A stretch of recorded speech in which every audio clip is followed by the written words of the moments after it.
fais limite plus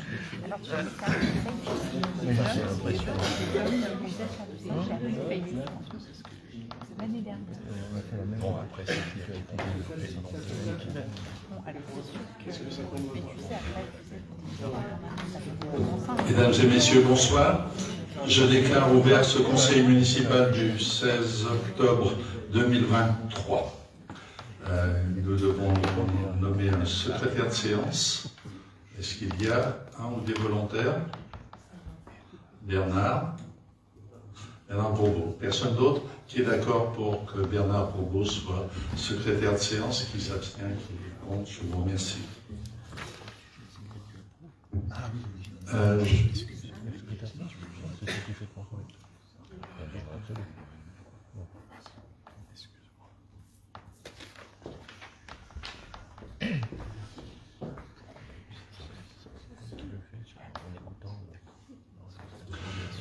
Je vais vous demander de vous lever. Nous allons observer une minute de silence à la mémoire de M. Dominique Bernard, lâchement assassiné.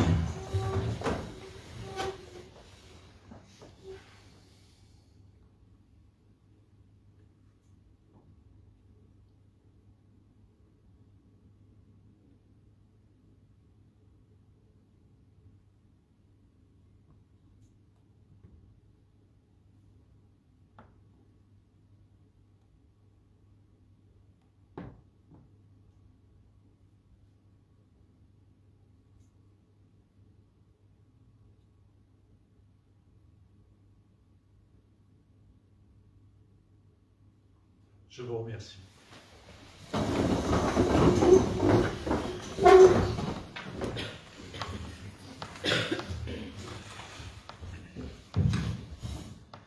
L'ordre du jour appelle l'approbation du compte-rendu de la séance du 11 septembre 2023.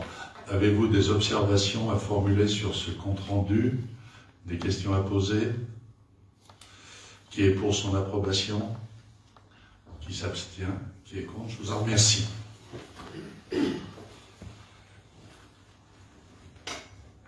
Décision prise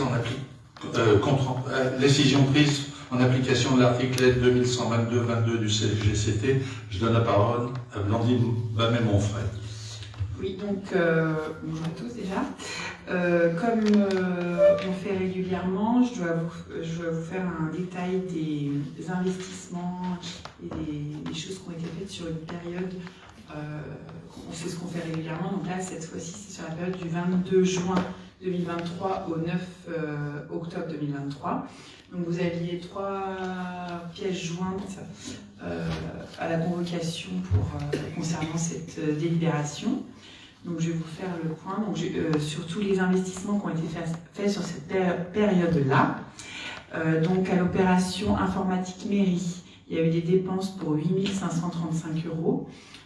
Notamment pour des nouvelles licences pour le logiciel cimetière, puisque notre logiciel était obsolète. À l'opération voirie, il y a eu des dépenses pour 49 734,51 € qui concernent essentiellement des travaux et de l'entretien, mais également des études sur diverses voiries.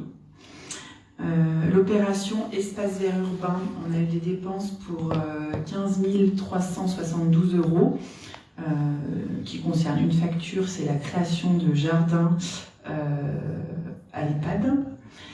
Ensuite, l'opération acquisition foncière, on a eu des dépenses pour 368 083,61 €, donc qui concernent, donc là on les avait votés précédemment, l'achat de la maison Crozet et également l'achat du local de la crèche à Gravin. L'opération matériel signalétique, bâtiment et voirie pour 809,64 € qui concerne l'achat de balises de contournement. L'opération matériel des services techniques donc pour 4 429,40 €, qui concerne du petit matériel, donc tout ce qui est ponceuse, débroussailleuse, souffleur notamment. L'opération école élémentaire pour 205,90 € qui correspond à l'achat d'un aspirateur. L'opération matériel mairie pour 552,50 € pour une armoire métallique. L'opération Soit sécurité pour 4 320 € qui correspond à une dépense d'études de vidéosurveillance.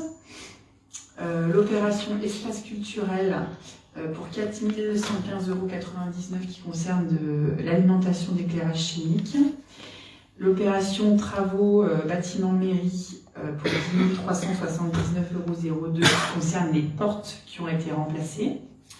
L'opération aménagement urbain pour 120 223,93 € qui concerne des études et également la pose du WC du cimetière. L'opération terrain de motoball et modélisme pour 152 € qui concerne des conteneurs d'ordures. L'opération logements communaux pour un montant total de 64 392,03 €. C'est tous les diagnostics obligatoires qu'on devait faire et il y a également quelques travaux.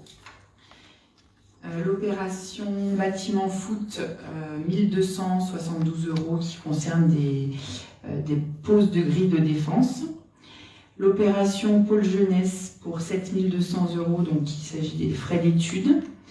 L'opération jardin partagé pour 1842,50 € concernant la plantation d'arbres fruitiers. Et l'opération financière 150 000 € qui correspond au reversement de la subvention du foyer.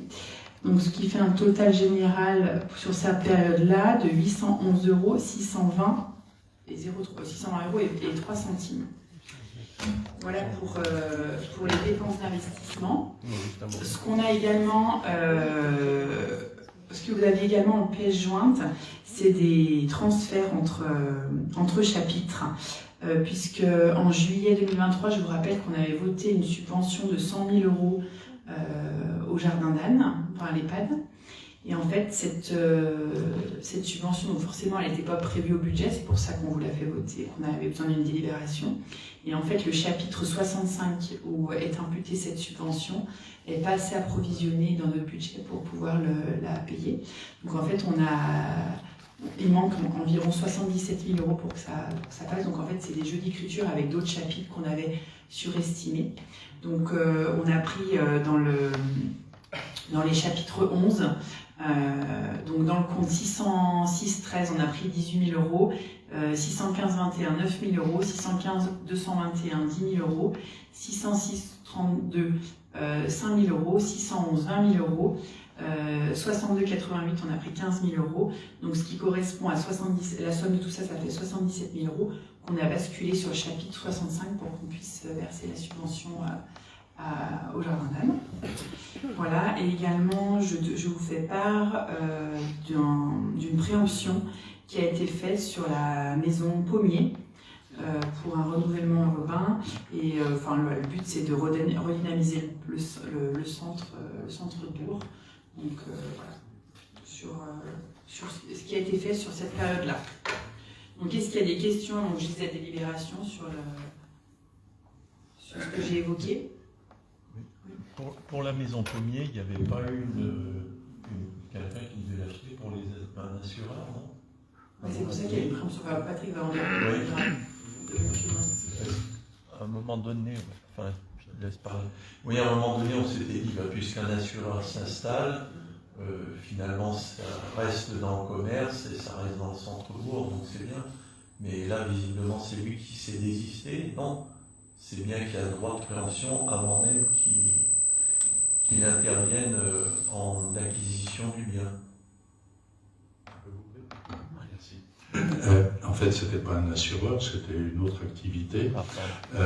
Et dans le cadre, c'est la raison pour laquelle Blandine a parlé de renouvellement urbain, dans le cadre de l'étude de renouvellement que nous avons faite, on a identifié qu'il fallait des commerces, mais des vrais commerces.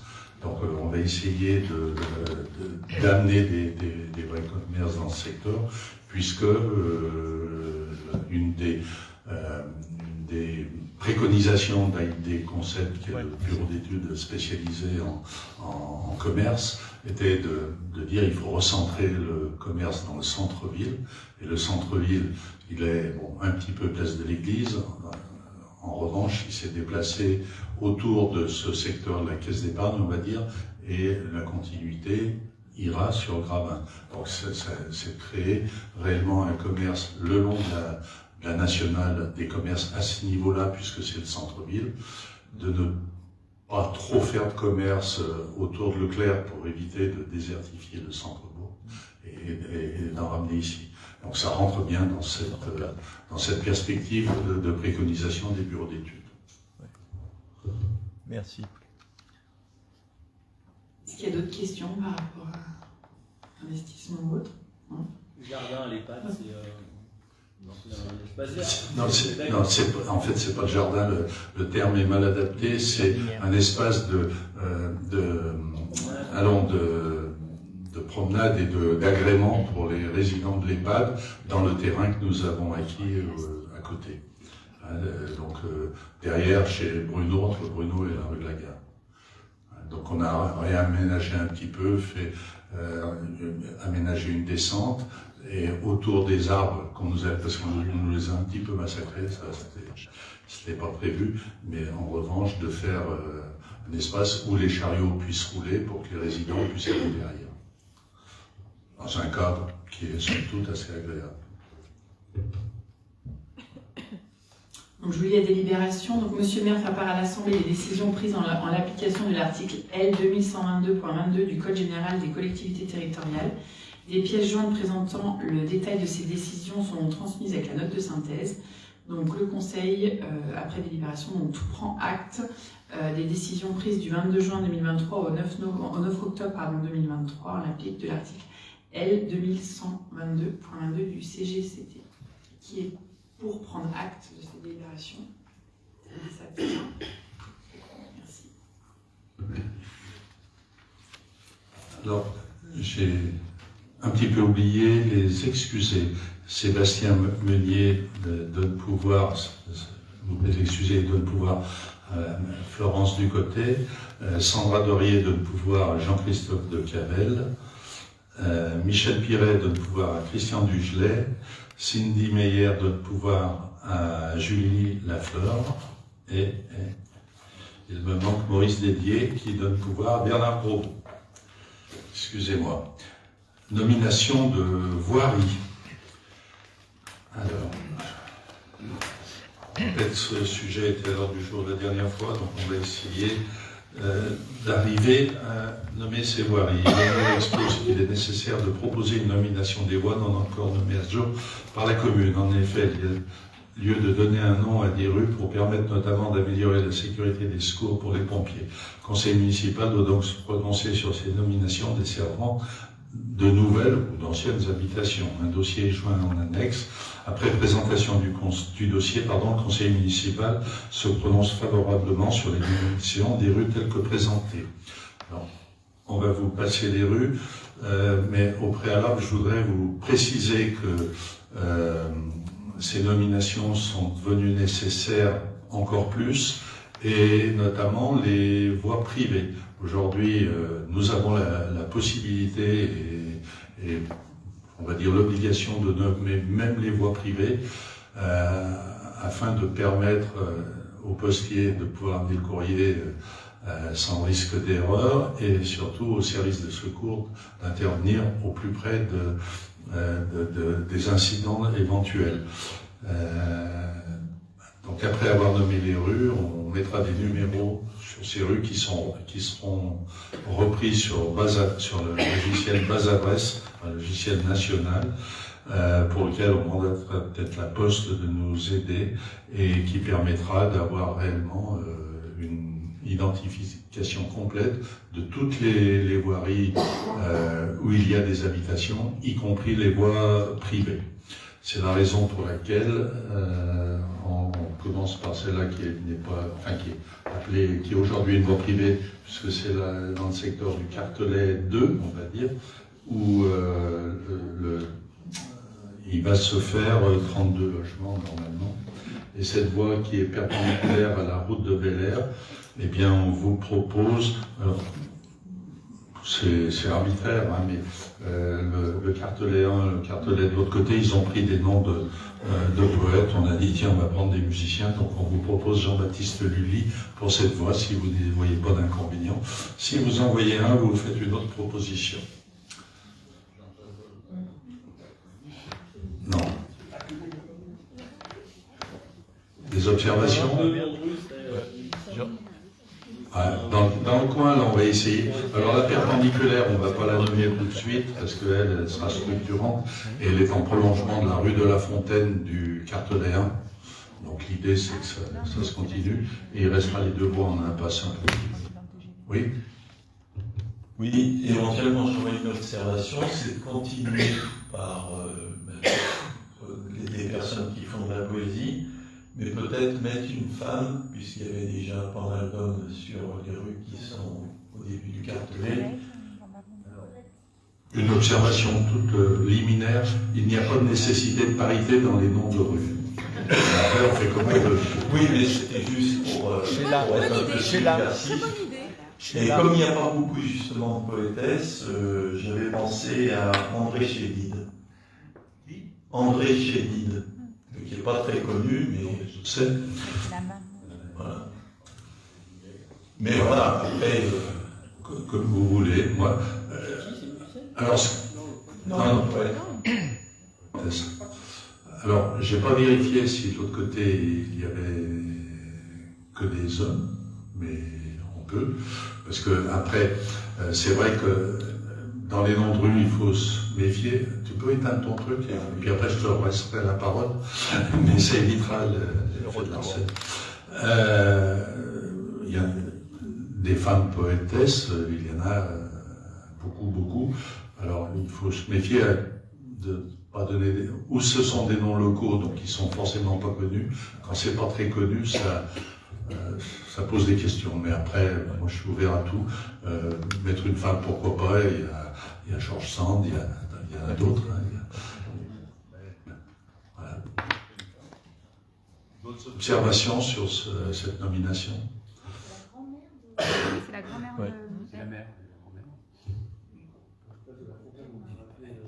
Alors, en fait, moi c'était pour donner une continuité à ce qui avait été fait au cartelet. Mais bon. Il en a fait une chanson.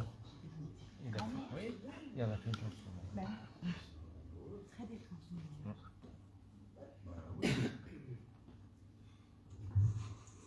Alors, moi allez, on met au vote parce qu'on ne va pas y passer, on va dire.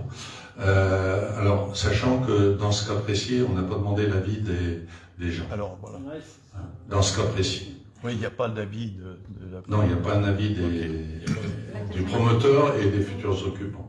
Bien. Bah oui, mais si on veut demander l'avis, il faut attendre. En revanche, la difficulté, c'est quand ils déposent le permis de construire, maintenant on va être contraint de mettre des adresses, ne serait-ce que pour les pétitionnaires, Orange, Suez, Enedis, pour qu'ils puissent intervenir. Ça devient, maintenant, il faut réellement que les gens aient une adresse parfaitement identifiée. Donc, mais on n'est pas obligé de le voter aussi aujourd'hui, on peut réfléchir, ça m'est égal, c'est comme vous le souhaitez. Qu'est-ce que vous souhaitez? Ben, on va le mettre au vote. Eh bien, on met au vote. Qui est pour Jean-Baptiste Lully? Qui est pour Madame Chédid? Oui, André Chédid. Mais j'ai pas compté.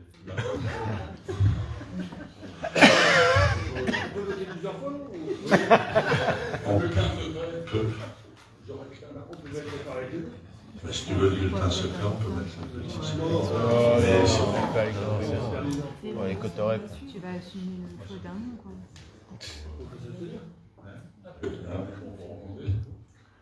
Bien, allez, Jean-Baptiste Lully. Voilà. Madame Chédid, les deux mots, parce qu'il y a les pouvoirs. 2, 4, 6, 8, 10. Allez, va pour Madame Chédid. Merci. S'il me demande qui c'est, on changera le nom.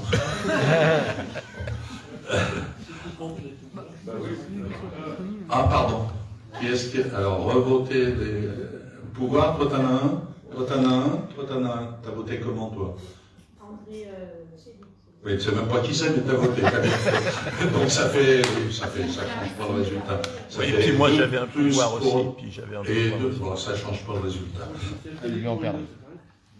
Tu t'es abstenu pour les... Ah, mais t'as le droit, mais tu peux proposer autre chose. Après, vous changez la vue, c'est laquelle? Alors celle-là, c'est la rue qui est au Badu, c'est une voie privée, hein, qui va depuis la route de nuit, non, la route de nuit, oui, jusqu'à qui passe devant chez M. Charvet, qui va vers M. Tivol. Donc c'est un chemin qui est privé. C'est même les voies privées. Oui, mais c'était une voie privée la précédente. On doit tout nommer, en fait, pour mettre des numéros partout, parce que ces coins-là, ils ne les connaissent pas. Là-bas, elle n'a pas de nom. Donc... Ça, c'est les habitants qui le demandent? Non, c'est pas les habitants, c'est la loi. On doit le faire. Et... Oui, mais on va en rajouter. Mais là, on va le faire chez nous aussi. C'est au lieu dit. Oui, parce qu'ils sont numéro route de nuit aujourd'hui. Donc il va falloir qu'ils changent. Tu vois, il y a les chevaux là. Je vous propose le chemin du pressoir, si vous voulez. Alors au féminin, je ne sais pas comment ça se dit. Chemin de la presse. Non, Chemin de la buvette. avez-vous une autre suggestion? Chemin de la buvette. Pas féminin? Bien, d'accord pour le chemin du pressoir. Oui. Qui s'abstient, qui est contre? Merci. Le suivant. Un pas du Tasse-le-Vin. Là, nous sommes le long de la rue de la Saône. Alors, vous avez à l'est la parcelle 792, qui est une voie privée. J'ai eu le propriétaire et eux, ils me proposent le chemin des Pins Noirs. Non, c'est pas celle-là, pardon, c'est l'autre. Là, ils me proposent la passe des Palmiers. Alors, c'est bien. Ça fait ensoleillé, mais pourquoi pas. Impasse. Ils m'ont demandé un passe des Palmiers. Pourquoi pas, il commence à pousser à ça. Avez-vous d'autres suggestions? Qui est d'accord avec cette impasse des Palmiers? Qui s'abstient? Merci. Le suivant, c'est le 753. Alors, chemin des Pins Noirs, c'est celui-là. Et celui-là? C'est privé encore. Avez-vous une idée? Enfin, avez-vous une autre idée? Hein? Non, on reste dans les arbres. Oh, mais ça a vite changé. Bon, qui est d'accord pour les Pins Noirs? Qui s'abstient? Au Qui est féminin. contre? Merci. Patrick, au féminin, des Pins Noirs. Non. C'est les Pins Noirs RES. D'accord. La route qui est entre les Tilleuls, le lotissement des Tilleuls, et la rue de la Saône. Riverain contacté me propose, ah ça c'est original, l'allée des grains de sable. Ah bah oui. Bah là, on est dans Ah le ouais, thème. ouais. Hein? On est On est ensemble. dans le thème. Ouais, c'est bien. Ouais, c'est bien ça. D'autres idées? Allez, Qui est pour l'allée des grains de sable? Qui s'abstient? Qui est contre? Merci. Alors, nous sommes à Leigh, en face de chez la famille Ducroux, et de l'autre côté, c'est la famille Rouliot. En fait, c'est cette allée qui ne dessert que la maison de Gilles et Chantal Rouliot, la parcelle 291. Eux aimeraient bien qu'elle s'appelât le chemin de Grange-Neuve. bah oui. De la Grange-Neuve. De la Grange. Bah oui, c'est le. Bah, s'il s'appelle comme ça, c'est très bien. Non, mais ça s'appelle, c'est la coutume, enfin l'usage. Ouais. En revanche, ils veulent qu'on formalise. Avez-vous d'autres idées? Ouais, c'est Non, mais ça, c'est très Qui bien. est pour? Ouais. Qui s'abstient? Qui est contre? Merci.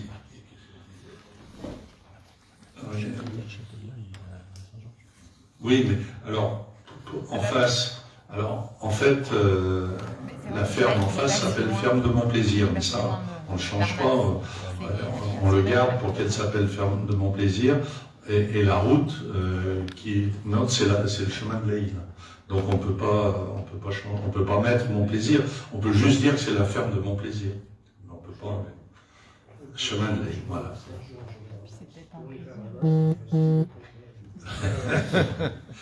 Mais Saint-Georges et Saint-Étienne. Il y en a d'autres?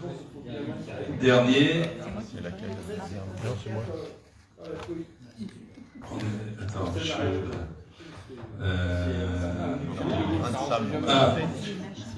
c'est la route, c'est le chemin qui est en face de l'école élémentaire, qui va chez la famille Bouillard, et on n'a pas mis de nom là. Elle ne m'a pas donné d'idée. Eh bien, l'impasse. Non, ça prête à confusion. Non, mais ça prête à confusion. En fait, il faut surtout éviter d'avoir impasse du Vernet, chemin du Vernet, route du Vernet, parce que ça prête à confusion, notamment avec les GPS. Donc, il faut aller au plus simple.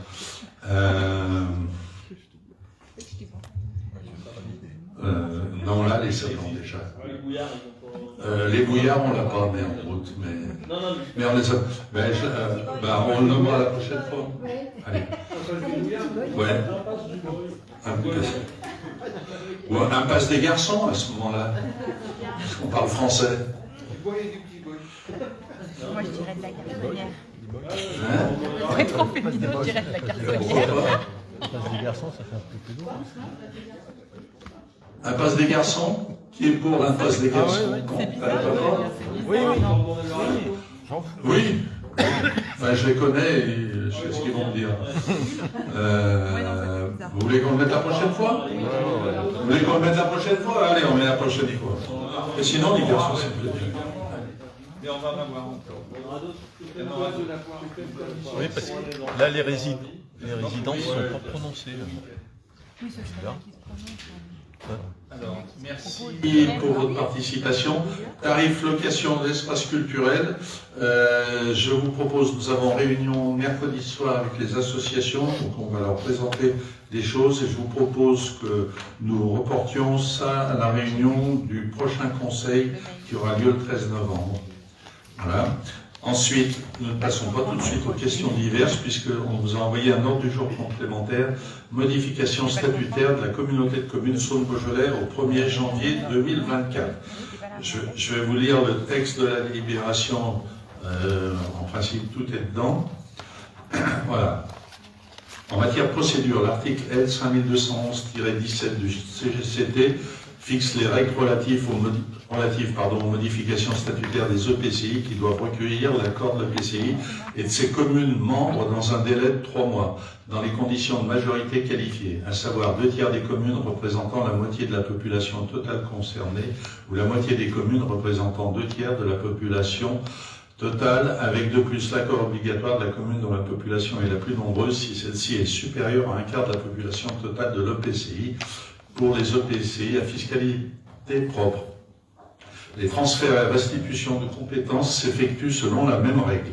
En matière de définition de compétences, l'article 5214-16 du CGCT, modifié par la loi numéro 2022-217 du 21 février 2022 relative à la différenciation, la décentralisation, la déconcentration et portant diverses mesures de simplification de l'action publique locale, dite loi 3DS, porte définition des compétences exercées de plein droit par les communautés de communes. Une réflexion a été ainsi engagée dans l'objectif d'adapter les statuts de la communauté de communes Saône-Beaujolais aux enjeux politiques actuels, ce qui amène à envisager un transfert et une restitution de compétences.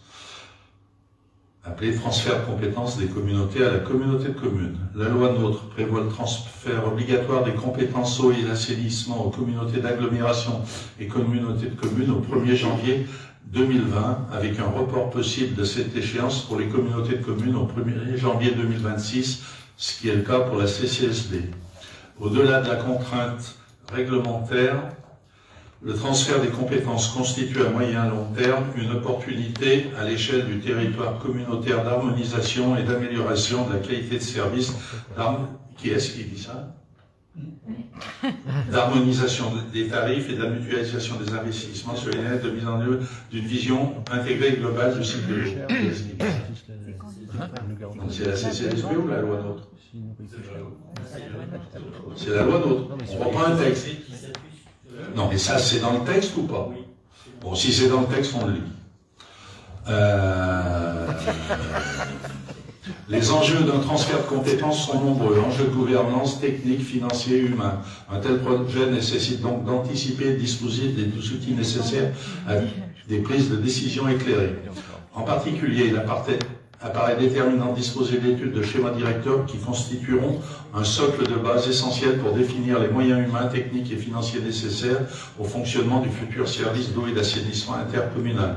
En effet, ces études techniques permettent de dresser un diagnostic du fonctionnement des systèmes d'eau et d'assainissement, ainsi que de l'état des ouvrages et d'identifier les moyens d'exploitation et travaux nécessaires pour la mise en conformité, l'amélioration et la durabilité des ouvrages et de leur fonctionnement. La compétence eau potable est bien structurée sur le territoire de la CCSB. Ça, c'est pas la loi, c'est qui dit ça. Bon. Le patrimoine et son fonctionnement sont connus et maîtrisés. Des schémas directeurs existent et les plans sont, pour la grande majorité, numérisés et à jour. La réalisation d'un schéma directeur intercommunal sur cette compétence ne s'avère donc pas prioritaire. En revanche, la compétence assainissement collectif est morcelée sur le territoire, essentiellement exercée à l'échelle communale, et le niveau de connaissance du patrimoine et de son fonctionnement est hétérogène. Aussi, une étude de schéma directeur à l'échelle intercommunale s'avère nécessaire pour définir correctement les moyens à mettre en œuvre au 1er janvier 2026. C'est pas dans la loi non plus. D'accord, donc je ferai un commentaire. D'autres études complémentaires de moindre envergure seront vraisemblablement requises pour préparer les aspects financiers et juridiques du transfert. Aussi, afin que la communauté de communes Saône-Beaujolais puisse mener à bien ses études avant la date de prise de compétence totale du 1er janvier 2026, celle-ci doit se doter dès à présent d'une compétence élaboration d'études de schéma directeur d'eau potable et d'assainissement collectif. Cette prise de compétence emportera les études en cours portées par certaines communes. Les modalités de gouvernance de ces études seront définies en étroite collaboration avec les communes. Le financement des études sera porté par le budget général de la CCSB jusqu'à date de transfert. À compter du 1er janvier 2026, les coûts ad hoc seront répercutés sur le prix de l'eau et de l'assainissement. Alors, voilà. La restitution de compétences aux communes. La politique de la ville figurait jusqu'à présent dans le bloc de compétences obligatoires des communautés de communes, ce qui n'est plus le cas. Actuellement, seule une partie de la commune centre de la CCSB est classée en politique de la ville. L'intérêt de l'action communautaire est donc limité et la question de l'opportunité se pose. Par ailleurs, la commune de Belleville-en-Beaujolais a manifesté son intérêt à reprendre la main sur cette compétence. Une restitution de cette compétence aux communes est ainsi proposée. Il est par ailleurs précisé que s'agissant de transfert ou de restitution, il conviendra de réunir la commission locale d'évaluation des charges transférées, la CLECT, qui a pour rôle d'assurer pour un établissement public de coopération intercommunale et pour ses communes membres la neutralité budgétaire des transferts de compétences. Conseil municipal, après délibération, approuve la modification des statuts de la communauté de communes Saône-Beaujolais au 1er janvier 2024, tel que présenté en annexe à la présente délibération, approuve le transfert de compétences, élaboration d'études de schéma directeur intercommunal d'études d'eau potable et d'assainissement collectif à la communauté de communes Saône-Beaujolais tel que présenté, approuve la restitution aux communes de la compétence politique de la ville telle que présentée, autorise le maire ou son représentant à signer tous les documents relatifs à l'exécution de la présente délibération. Avant de passer au vote et de... Je peux vous demander de poser des questions, je ferai mes commentaires après. Ouais. Allez, avez-vous des questions? J'ai une question, il y aura combien de votes? Il y a forcément 3 votes ou il y a un vote global? Non, c'est un vote global. C'est un mais transfert de compétences. c'est un vote global. Oui.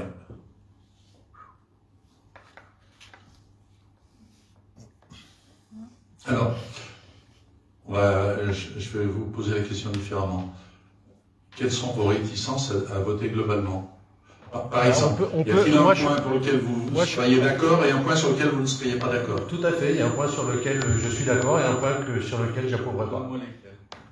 Le deuxième point, j'approuverai pas et j'approuverai le dernier. Alors attends. Le deuxième, c'est lequel pour toi? Le transfert de compétences.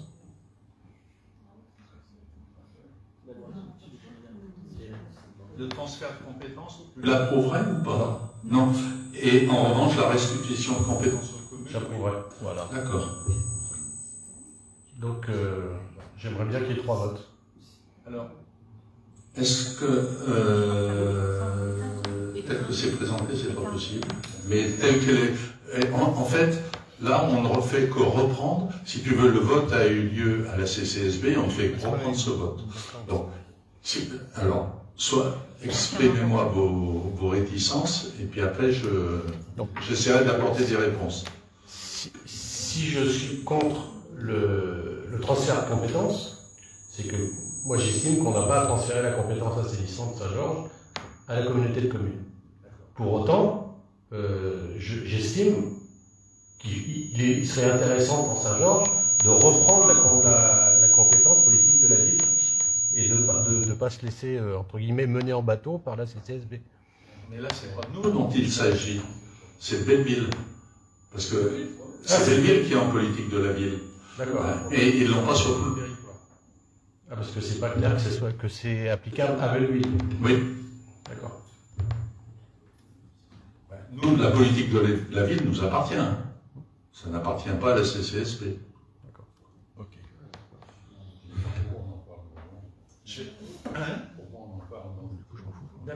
Parce que c'est la CCSB qui en parle. Quand la CCSB vote sur les compétences, quand elle prend de nouvelles compétences, elle doit d'abord délibérer.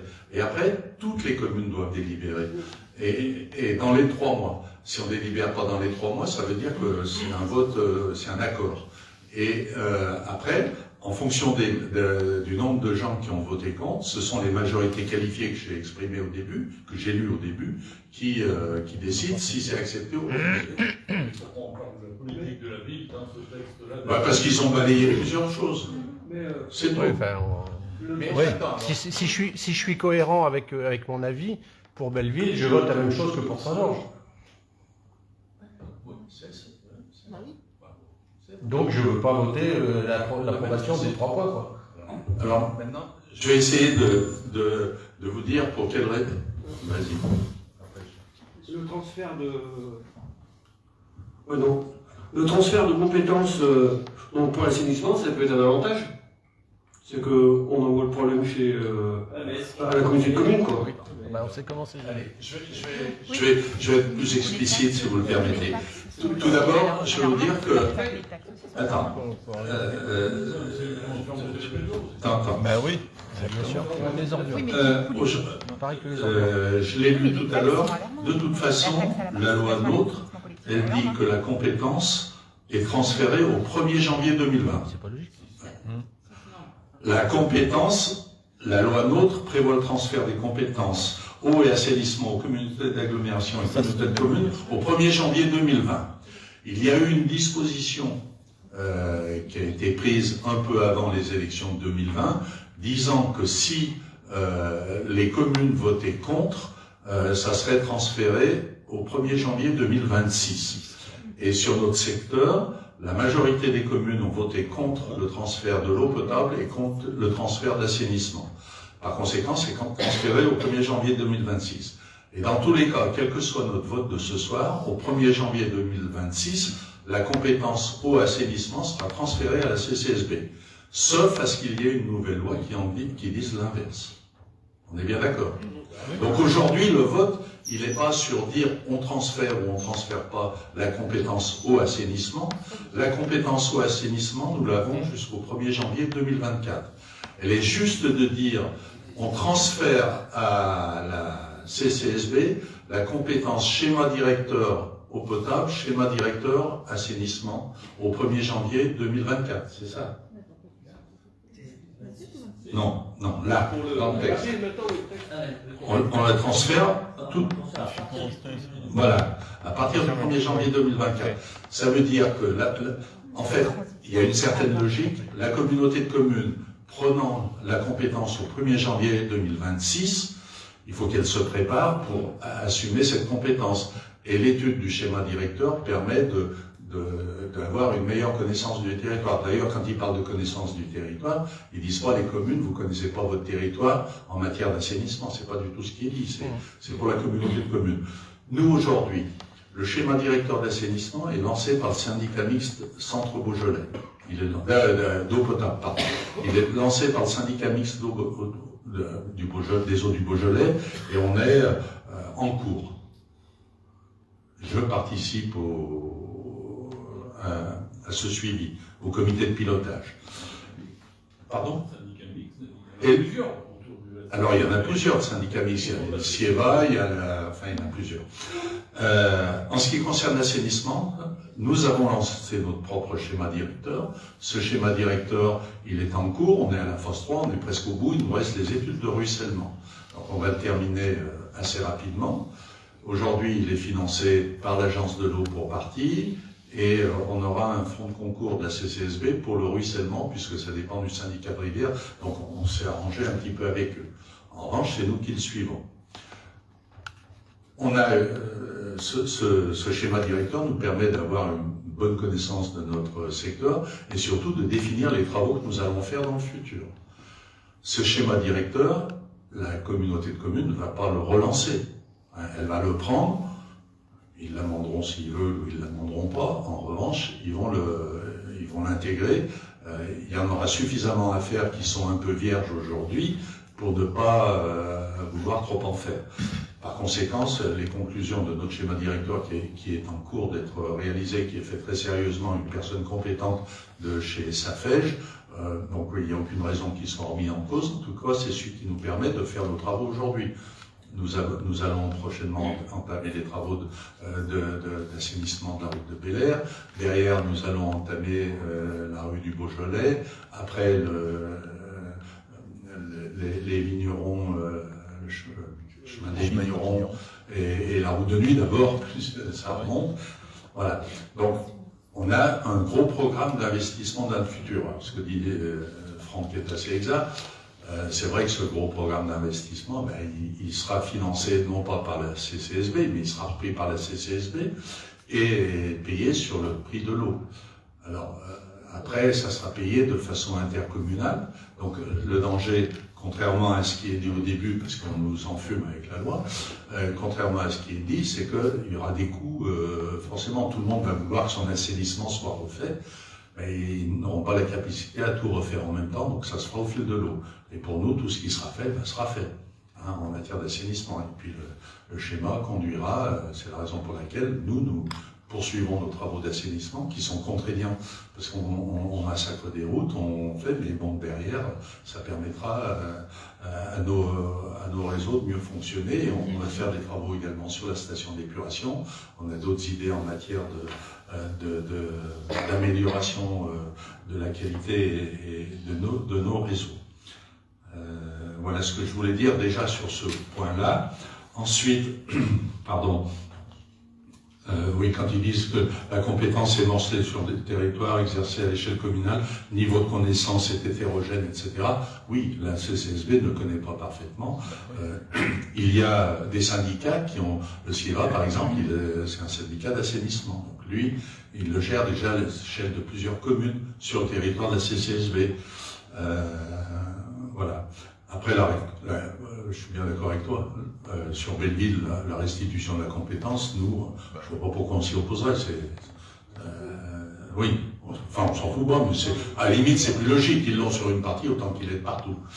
Voilà. Et pour nous, je dis bien, sur le vote de ce soir, il est nécessaire, mais on peut s'exprimer et dire non. Il n'y en a pas beaucoup qui vont dire non, donc ça passera quand même.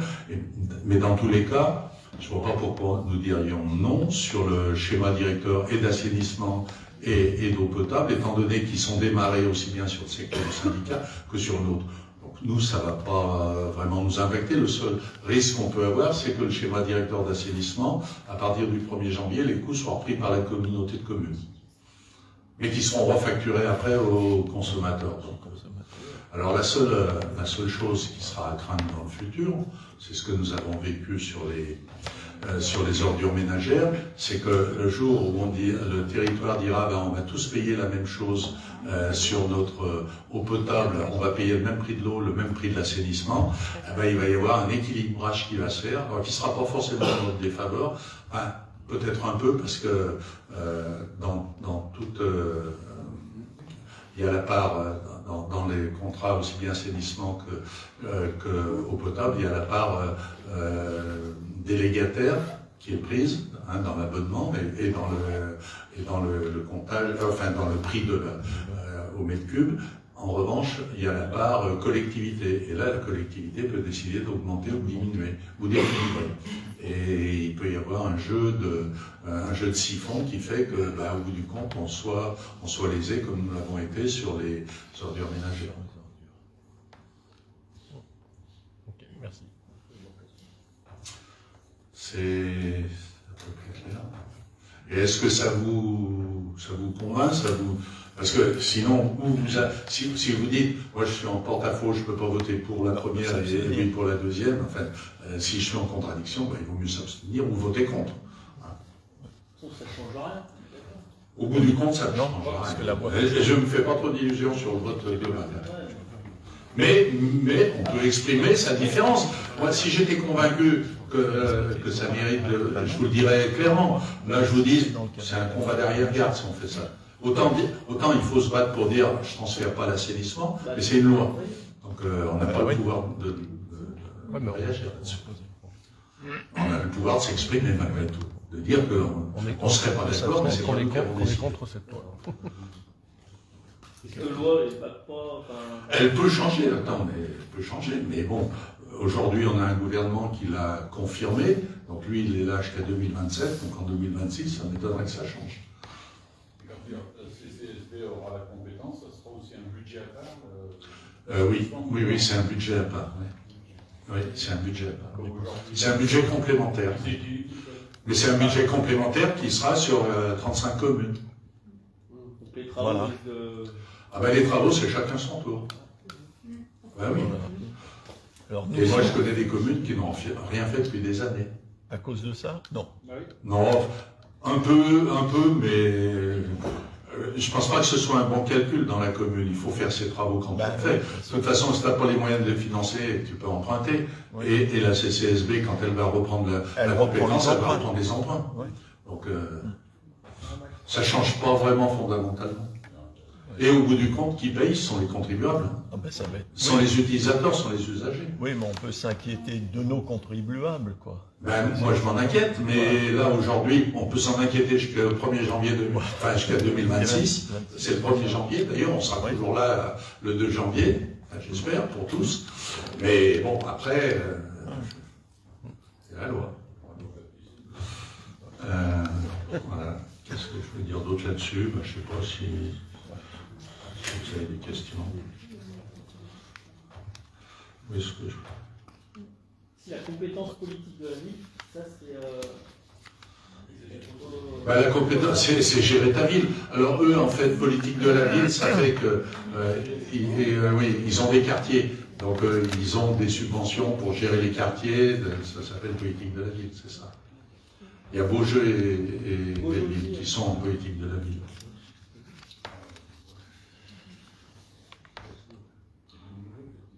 Alors, ce qui est un peu choquant, c'est pour ça que je le dis, je veux quand même le dire, au-delà de la contrainte, je relis, le transfert des compétences constitue à moyen et long terme une opportunité à l'échelle du territoire communautaire d'harmonisation et d'amélioration de la qualité du service, d'améliorer, ça je suis pas d'accord, parce que plus on s'éloigne, moins le service est bon, donc ça c'est une contre-vérité, d'harmonisation des tarifs, oui, mais c'est pas forcément une bonne chose.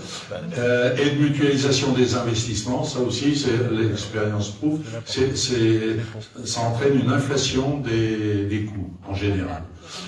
Solidarité urbain, rural notamment, oui, forcément. Ce qui est bien dans certains cas d'avoir la solidarité, mais après, il faut mesurer les enjeux. Moi, je préfère une solidarité en disant on ramène des services dans le rural, dans la montagne, dans les hauts. C'est pour ça qu'au Citral, je me bats pour avoir une navette exclusive pour le haut. De mise en œuvre d'une vision intégrée et globale du cycle de l'eau. Alors ça, c'est du pipeau.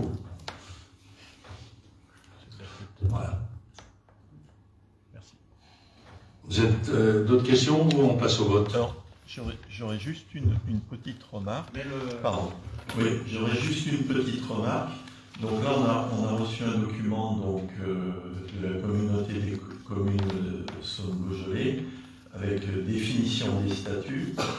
Et dedans, je ne retrouve pas ce qui a été aux discussions donc, du 10 juillet 2023 en réunion des DGS et secrétaires de mairie, s'agissant des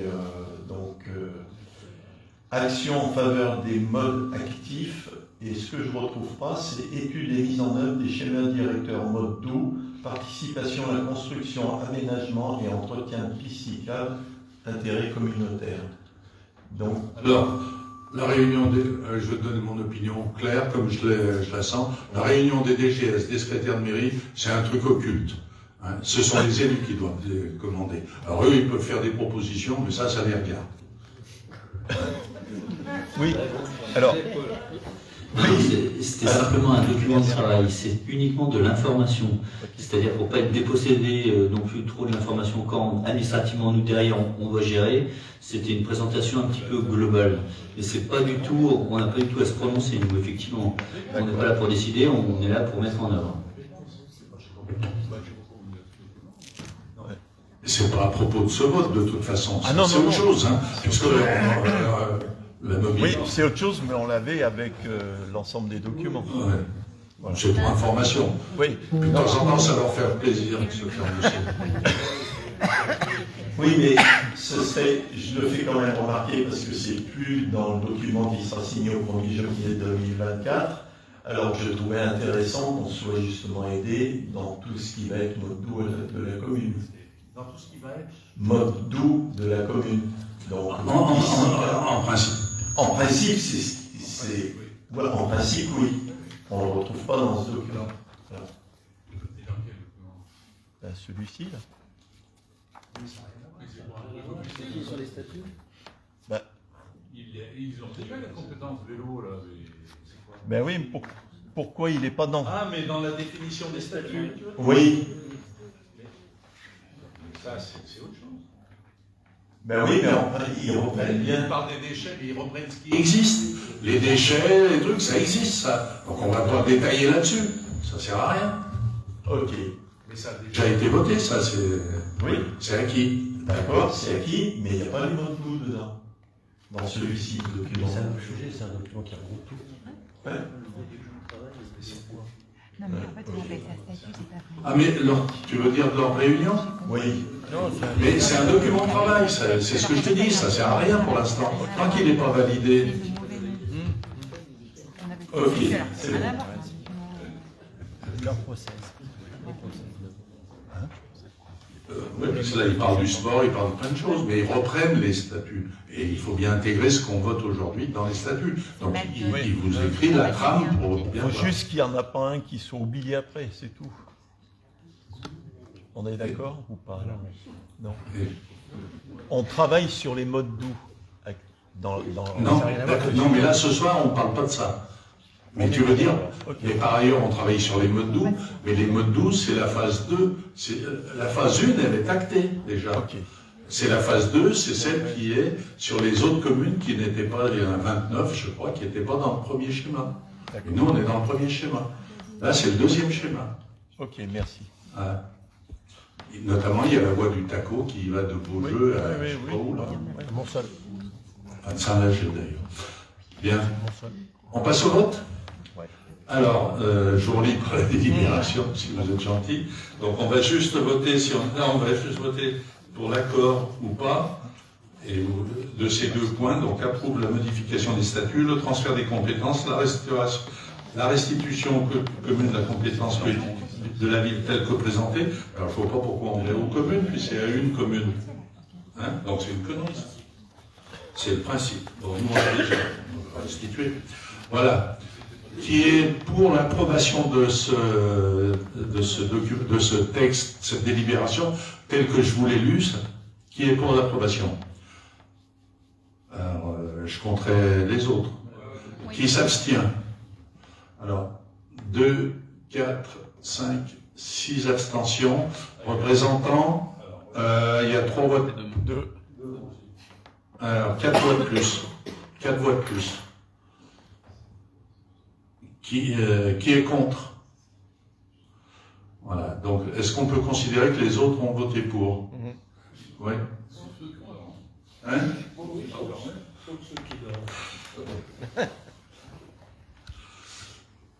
Ça fait? Pardon. 6 plus 4, 10. Et pour? Les autres 15? Non, de 17. 17. 17. 10. Ici, ils avaient fait ça hier soir, c'était bon, mais bon. Ok, merci. Désignation d'un représentant de la commune à la commission locale d'évaluation des charges transférées, la CLECT. Non, tu veux pas le dire? D'accord. Bien.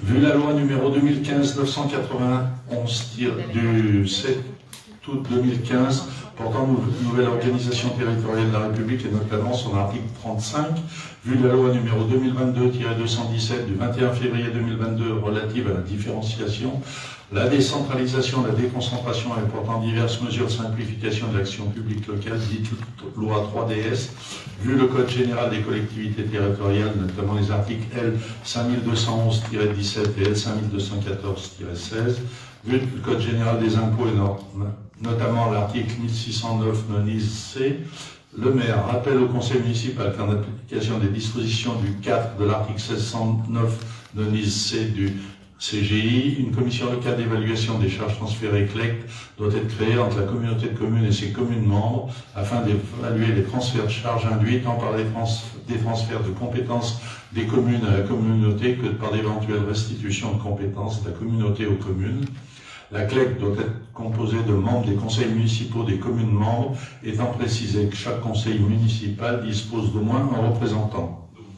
D'au moins ou au plus? Oui, je ne sais pas. Même si aucune disposition légale ou réglementaire ne détermine les modalités de désignation des membres de la CLECT, la jurisprudence est venue préciser qu'il appartenait à chaque conseil municipal de procéder à la désignation de ses représentants appelés à siéger au sein de la CLECT.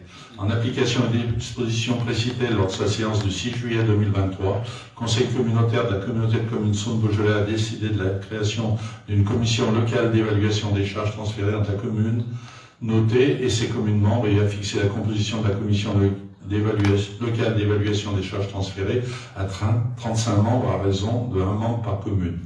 Donc c'est au plus et au moins en même temps. Il appartient désormais au conseil municipal. Donc on aurait dit d'un membre, c'était facile. Il appartient désormais aux conseils municipaux de désigner leurs représentants.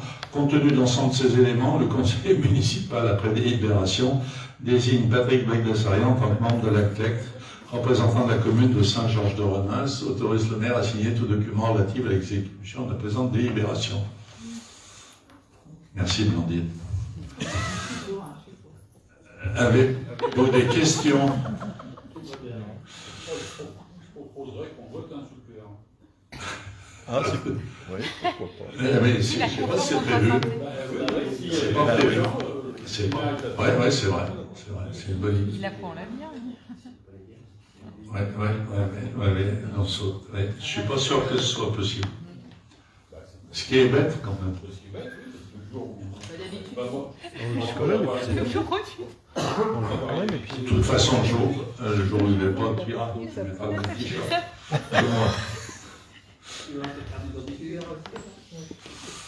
Ouais. Oui, bien. Bon, pas d'autres candidats? Parce qu'il faut demander. C'est un autre candidat? Blandine? Bien. Qui est pour cette délibération? Qui s'abstient? Qui est contre? Merci pour votre obligeance. Et maintenant, nous avons des questions diverses. Avez-vous des questions diverses? Déjà, à la demande ces dames, nous avons mis les t-shirts roses. Je vous remercie pour cette participation à cet effort. Sans casser le micro, s'il te plaît. Je vous remercie de cette initiative, encore une fois. Et peut-être pouvez-vous faire le point sur ce qui s'est passé depuis le début d'octobre et ce qui va continuer sur la fin du mois. Merci.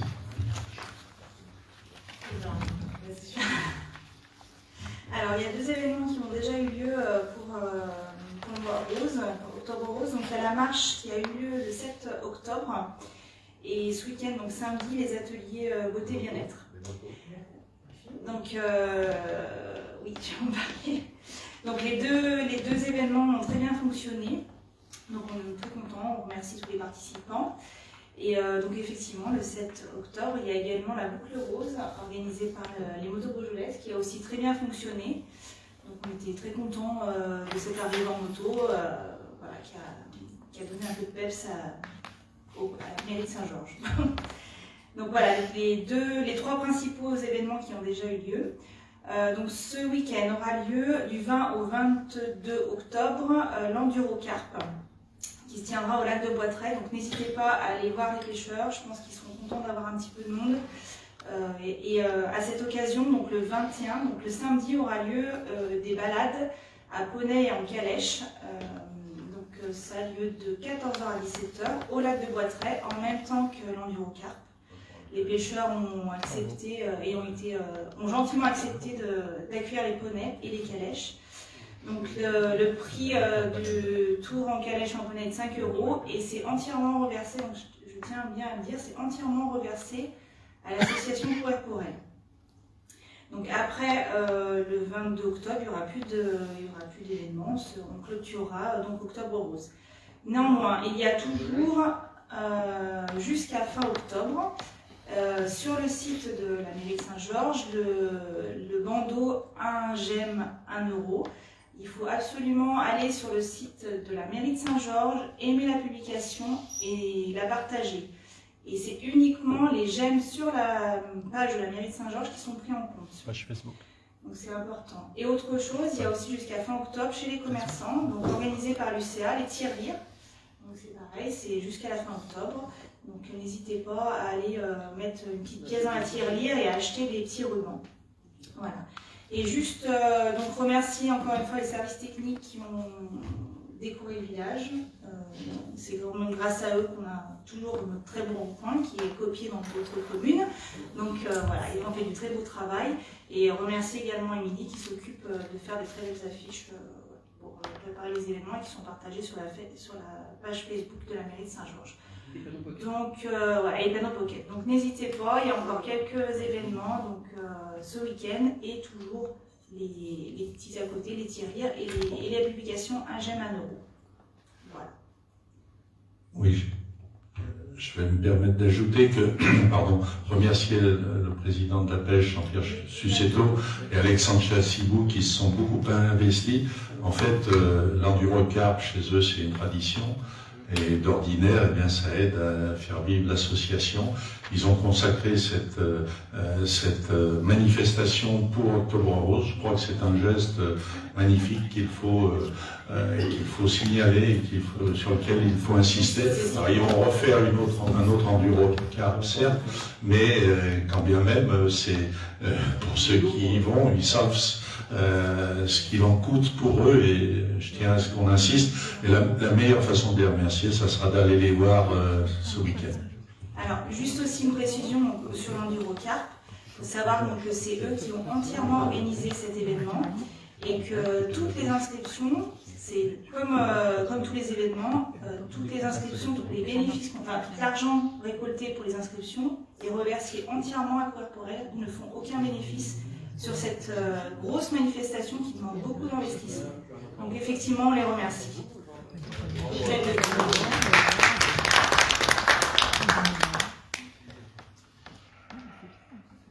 Merci. D'autres non, tu veux rien dire pour tes manifs? Ah ben, je te laisse. Donc Concernant le mois d'octobre, donc qui est déjà bien entamé, donc ce qui est des ventes sur la place vente au village, donc on retrouvera samedi matin le FCRV qui vendra un gratin d'andouillettes. Ensuite, le samedi 28 octobre, l'Interclasse en 7 qui organise une soirée dansante sur le thème de la feria. Comment? Ah ben ça je sais. Comment dire? C'est des vachettes.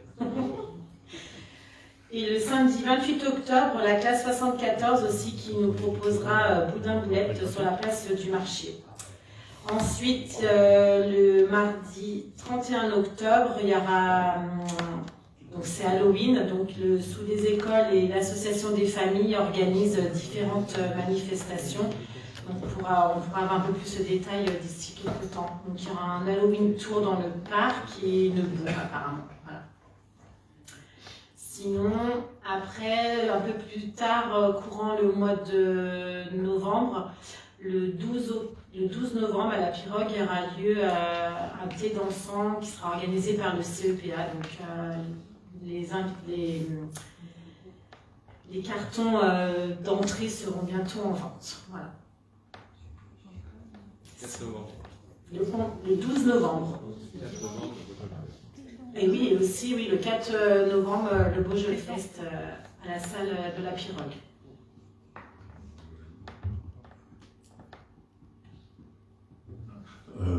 Juste signaler quand même que le 11 novembre à 11h, vous êtes, même 11h moins quart, vous êtes tous conviés sur la place de l'église pour le traditionnel défilé du 11 novembre et aller au monument aux morts.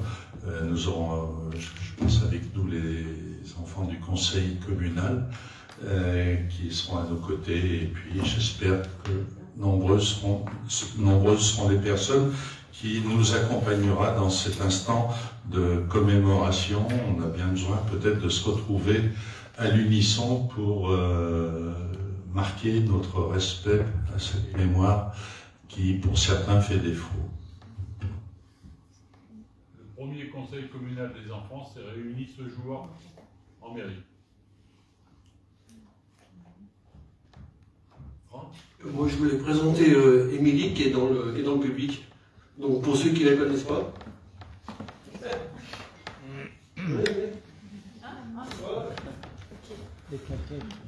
Donc, c'est une nouvelle personne en fait qui va s'occuper de la communication.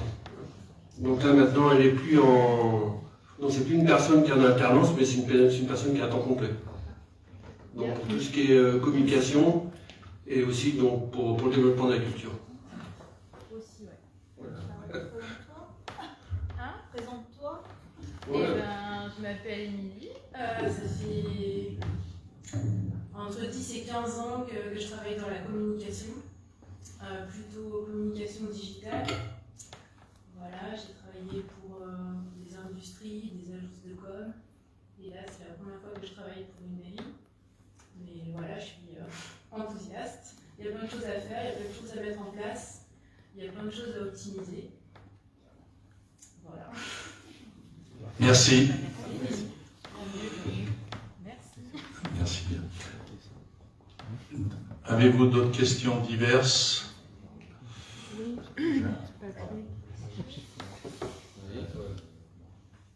Françoise.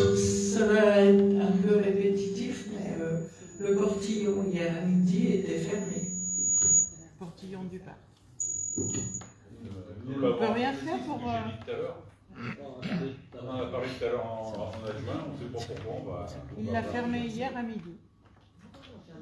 Ah oui, d'accord, oui, oui. D'accord. On a parlé tout à l'heure. Il faut aller le voir, il faut lui dire. Oui, Je sais pas. on a déjà rencontré. D'autres questions?